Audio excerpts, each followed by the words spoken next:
All right, good evening, everybody. I'm joined by our Mayor, London Breed, and our District Attorney, Brooke Jenkins, and I'm Police Chief Bill Scott of the San Francisco Police Department. We're here to give you all an update on a shooting that occurred today at about 3:37 p.m. involving San Francisco 49ers player Ricky Pearsall. This afternoon, at about 3:37 p.m., Mr. Ricky Pearsall was in front of 77th Geary Street, about 20 yards from Grant Street in San Francisco. He was walking alone when a suspect approached him and attempted to commit an armed robbery using a gun. A struggle between Mr. Pearsall and the suspect ensued, and the suspect's gunfire from the suspect's gun struck both Mr. Pearsall and the subject. Both were transported to San Francisco General Hospital. San Francisco police officers assigned to the Union Square detail and Central Station responded almost immediately and arrested the subject as he tried to run away eastbound from the crime scene. The subject has been identified as a 17-year-old male who resides in Tracy, California. Thankfully, Mr. Pearsall is in stable condition. Although the subject is in custody, this still is an active investigation. This kind of violence is simply unacceptable in our city, and we will do everything in our power to work with District Attorney Brooke Jenkins to ensure that justice is served in this matter. As I close, I'd like to thank our hard-working officers who were deployed in Union Square for their immediate response and for arresting the suspect before he could run away. I'd also like to thank the officers for rendering immediate aid to both parties involved in this incident. And now, Mayor London Breed.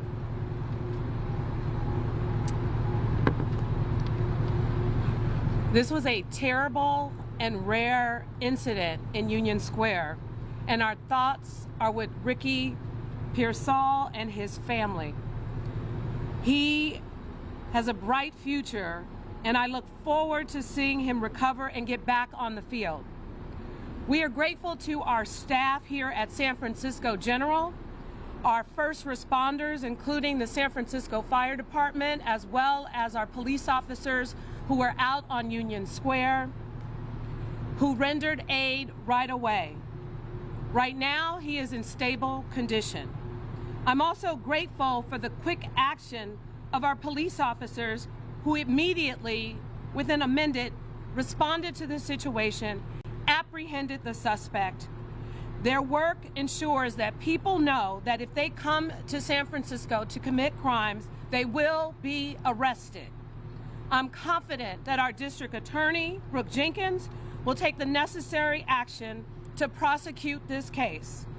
This is how we hold people accountable in San Francisco. Robberies and any violence like this will not be tolerated in our city. We know San Francisco has the lowest violent crime rate than most major cities in this country. But statistics don't matter when incidents like this occur. What matters is supporting the victim and holding those accountable who break our laws and endanger the lives of others. Our focus will be on the continuing recovery of Ricky and keeping our city safe, and our thoughts continue to be with him and his family at this time. And with that, I'd like to turn it over to our District Attorney, Brooke Jenkins. Thank you, Mayor and Chief Scott. I too want to express my thoughts and prayers are with Mr. Pearsall and his family during what I know has to be a very traumatic time. Many people may have questions about where things will go from here. As you heard just a moment ago, there was an arrest by the San Francisco Police Department in connection with this case. They continue to investigate this matter and gather additional evidence so that they can hand the case over to my office for review. We expect to make a charging decision by the middle of next week, either Tuesday or Wednesday of next week. Given that the suspect is a juvenile, at this time, those charges will be filed in the juvenile court as we continue to review the evidence to figure out where we go from there. But at this time, that is how this case will proceed. It should be clear, one, that the police department in this city will do its job. to make sure that those who are committing any crime, let alone a crime like this, are caught. And I also want to make it clear that when that happens and my office takes over, that there will be accountability for those who commit these types of acts in San Francisco. We are not a city that will be tolerant of this type of conduct. And so I look forward to continuing to work with the police department. I thank them for their swift action, and I will continue to work to support the mayor in our efforts together to collectively make San Francisco as safe as it should be. This is a setback, but we will continue to push forward to make sure that we minimize these types of events in our city. Thank you. You guys, we can take a couple questions. I want to do it nice and orderly here. There's a lot that the chief, the DA are not going to be talking about because this is an open criminal investigation and it's incredibly active right now. So if anybody has any questions, let's start right here. Is there any indication that Ricky was targeted because of who he is as a football player? No, there is no indication that he was targeted because he's a football player. At this point, we believe that this was an attempted robbery, and we're pretty confident about that. Do you know what they were trying to steal from him? Well, we're not going to release that at this time. Information is still flowing in. You know, we're interviewing the officers. We have to interview Mr. Pearsall. Of course, he's receiving medical care right now. So when we put information out, we want to make sure it's 100% accurate. Although we have a good idea, we're not ready to release that at this time. He was described as stable. Can you shed any more light on that? Is this a life-threatening situation? Well, that's all I can say at this point because of HIPAA rules. He is stable, and that's what we've been advised by the medical team, and that's all we can put out at this point. Yeah. Let's go. You and then Zach. Do we know for sure there was only one gun in this situation? Yes, we believe it was only one gun, and that gun has been recovered. And it was the suspects? It was the suspects. First of all, do we know what type of gun? Any indication that there were other people involved in this attempted robbery? Is this suspect known to police? As far as we know right now, the suspect was acting alone, but as I said, this is an active investigation, so we have a lot of work to do. There are a lot of cameras in Union Square, so we're pulling video footage to confirm what we believe we know at this point. But again, before we put any information out, we want to make sure it's as accurate as we can be about information. But right now, we believe it was one lone person.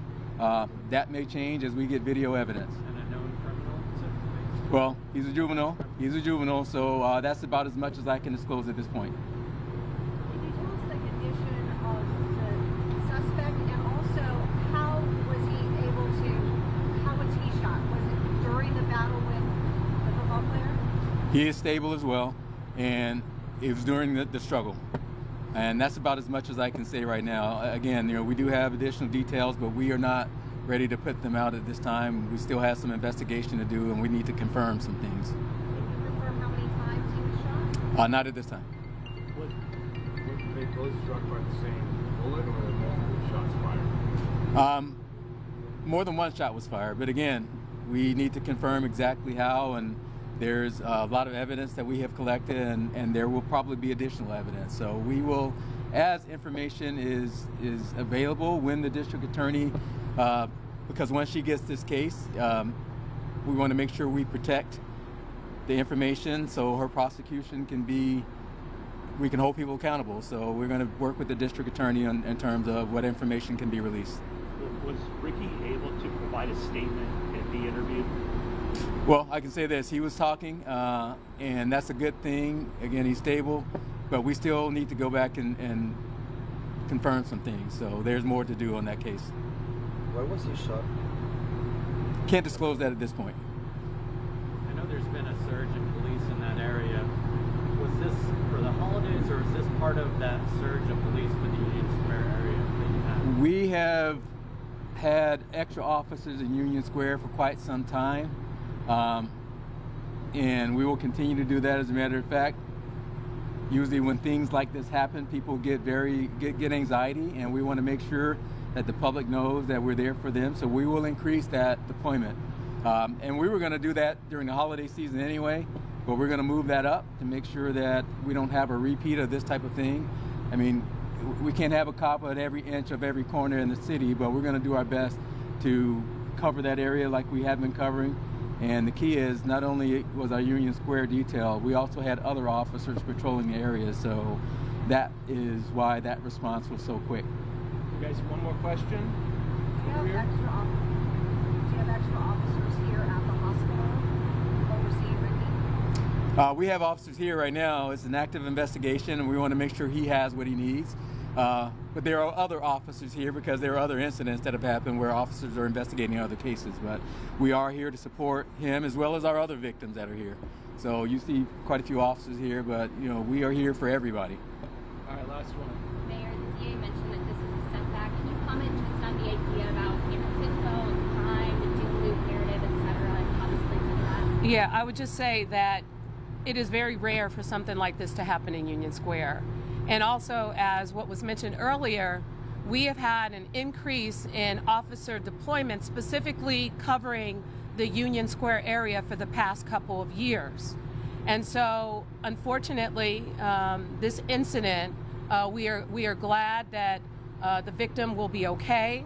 But this incident does set us back from all the hard work that we've done in order to make significant changes in public safety in San Francisco.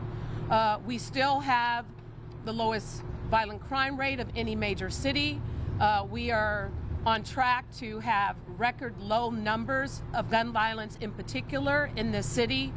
And the police department has done an extraordinary job in addressing many of those issues, investigating those crimes, and holding people to account. And more importantly, working with our partner in the district attorney's office, Brooke Jenkins, in order to make sure there is accountability. So this is a setback because a lot of that hard work and the data, you know, goes out the window sometimes when something happens like this. And my hope is that we can demonstrate that this is an isolated incident, one where our officers acted swiftly and the things that we put into place and how they were designed led to an arrest and will lead to accountability. That's how this is supposed to work. And we hope that people who think that they can come to San Francisco and commit these acts understand that they will be held to account. You guys, thank you so much for coming out under such short notice. Thanks for your attention on this case.